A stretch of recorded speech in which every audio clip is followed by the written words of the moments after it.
Kamooltan ijoollee yaa keessanii oduu durii gaaf darbee isiniif dubbiseerraa maal barattan? Maatii keessan waliin mari'attaniittu? Dansaa goota.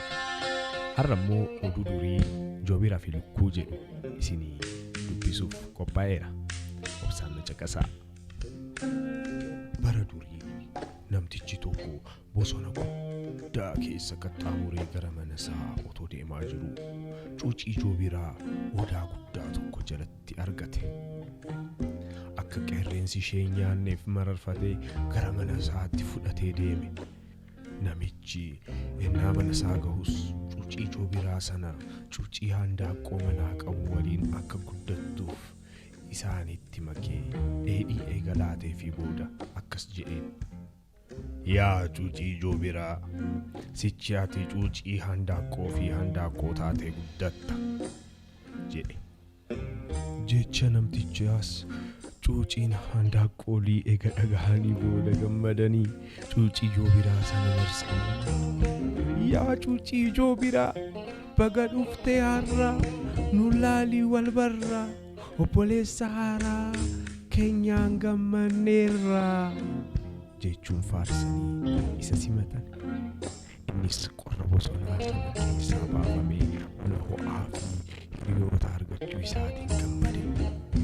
Yaa obbolaa haaraa, warra mana keessaa si waliin jiraachuun nama gammachiisa jechuun galateeffatee dheedhii isaanii lafarraa gurrachuu jalqaban. Yeroo dheeraadhaan booda hundi isaanii guddatanii manaa gara alaatti bobba'uu ennaa jalqabaniitti arraagessi tokko gara isaaniitti balali'aa qubachuu. Yaa handaaqqoolii, akkamitti diina keessan waliin jiraattu jedhee gaafate. Handaaqqoon tokkos gara arraageessaatti siqee, Joobirri diina keenya ta'uu danda'a, garuu Joobirri kun nu waliin guddate waan ta'eef obboleessa keenya malee diina keenyaa miti jedhe. Yaa Joobira, ati maal jetta jedhe Joobiraan gaafate arraageessi. Joobiris, yaa arraageessa, nuyi handaaqqooliinii fi ati gargari. Ati qilleensarra deemta, yaadni keetis bubbeedha. Nuti lafarra jiraanna, jaalalli keenyas dhaabbataadha. Amma nu biraa deemi jedhee of biraa ari'e. Yaa handaaqqoolii, gaaf tokko Joobirri kun akka isin adamsu hubadhaa jedhee biraa deeme. Egaa gaafa sanaatii eegalee handaaqqooliin baduu jalqaban.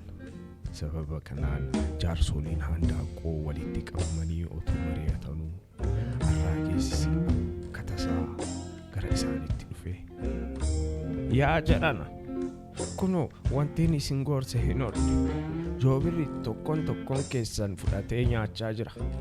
Kanaaf ammoo ani ragaa qaba jedhee baalli handaaqqoo tokko itti agarsiise. Jaarsoliin handaaqqoos baalli sana arganii mankaraaranii boo'uu jalqaban. Innas Joobirri boo'icha isaanii dhagahee yoo isaanitti deemu handaaqqooliin hundi deemi nurraa, deemi nurraa, deemachi jedhanii ari'an. Joobirris, ani homaan goone, Joobira ta'uu kootiin arraageessina jibba waan ta'eef ragaa sobaa natti bahaa jira. Maaloo akkasitti nan ilaalinaa, maaloo adaraa keessa jedhee kadhate. Handaaqqooliin garuu of biraa ari'anii sichi akka namuu fira hin godhamne kakatanii qophaa jiraatu murteessan. Joobirris baay'ee gaddee lafaa ol ka'ee samii keessa balali'uu jalqabe. Olma fagaachaa deemee gara lafaatti gadi yoo ilaalu arraagessi mukarra taa'ee foon handaaqqoo yoo nyaatu arge. Aariidhaan gadi bu'ee arraagessa sana ajjeese. Foon handaaqqoo sanas qeensaan qabatee gara handaaqqoolitti ennaa deemu handaaqqooliin hunduu itti gadi ba'anii iyyaa ari'an. Joobirris fudhatee isaanitti aaree foon handaaqqoo sana fudhatee nyaate. Itti mi'aaye. Egaa gaafa sanatti handaaqqoo diina ta'ee hafe jedhama. oduu durii kanarraa maal barattani? Maatii keessan waliin mari'adhaa.